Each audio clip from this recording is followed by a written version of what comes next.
En 2018, la Agencia Nacional de Investigación e Innovación financió una investigación destinada a analizar en profundidad los linajes maternos indígenas encontrados en nuestro país. La investigación pretendía recurrir al uso de las tecnologías de secuenciación de ADN más modernas y al análisis comparado de los datos obtenidos con otras poblaciones de América. Esta serie presenta los resultados de dicha investigación.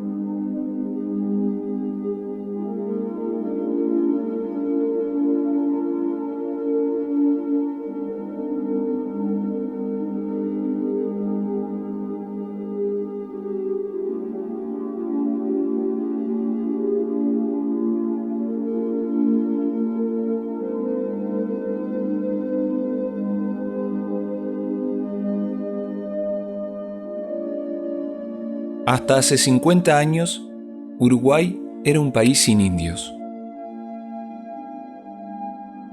La historia tantas veces repetida del exterminio se había vuelto una verdad incuestionable, y todos estábamos convencidos de que descendíamos de los barcos.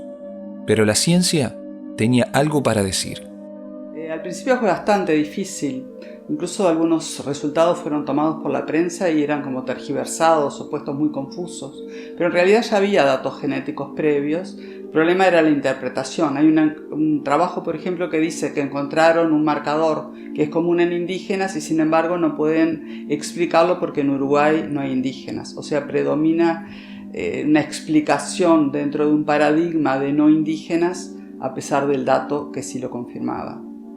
Existe un acuerdo generalizado en que los seres humanos llegaron a América luego de un extenso periplo por Asia. La primera ruta habría sido hace no menos de 15.000 años, durante la última glaciación, a través de Beringia, formada por retiro del mar donde hoy está el estrecho de Bering, y viajando por la costa del Pacífico hacia el sur. Las poblaciones originarias comparten muchos rasgos con las poblaciones asiáticas. Algunos de esos rasgos, no todos ellos visibles, persisten en las poblaciones incluso después de varios siglos de cruzamientos con población europea y africana. En la década del 80 yo iba a una clínica genética y un día viene el doctor Mañé Garzón, que era pediatra, y me dice: ¿sabes qué? Me parece que están naciendo muchos niños con mancha mongólica. Yo no conocía ni el rasgo, me puse a revisar bibliografía y encontré que había un estudio de la década, del principio del siglo XX, con frecuencia muy similar a Italia y España, y entonces decidimos hacer un estudio concreto, ¿verdad?, de frecuencias en nuestro país. Para sorpresa de Mónica Sanz, la presencia de este marcador genético en la población uruguaya era altísima. Casi 42% de los nacidos en el Hospital de Clínicas en Montevideo presentaban mancha mongólica y el porcentaje era de 50% en Tacuarembó, al norte del país. Pero este dato no era concluyente. La mancha mongólica es un rasgo que está en las poblaciones asiáticas, prácticamente 100%, también en las nativoamericanas, que descienden de las asiáticas, pero también está en los africanos, entonces no podíamos discriminar el aporte si era realmente indígena o era africano. Y entonces decidimos analizar otro rasgo que se llama diente en pala en los incisivos, que es básicamente de indígenas y asiáticos, y ahí sí podíamos discriminar. Además de los estudios sobre mancha mongólica y diente en pala, también se analizaron marcadores sanguíneos en la población.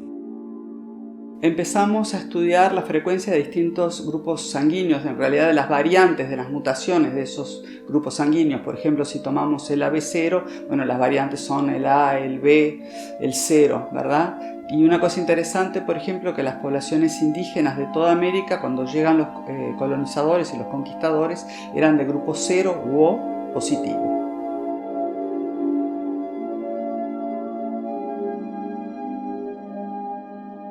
La idea del país sin indios quedaba superada. No quedaban dudas de la presencia de aporte indígena a la matriz genética del Uruguay. Pero se abrían nuevas preguntas. ¿De dónde venía este aporte? ¿Cuán profundo era en el tiempo? La ciencia comenzaba a dar respuestas, pero también a producir nuevas preguntas.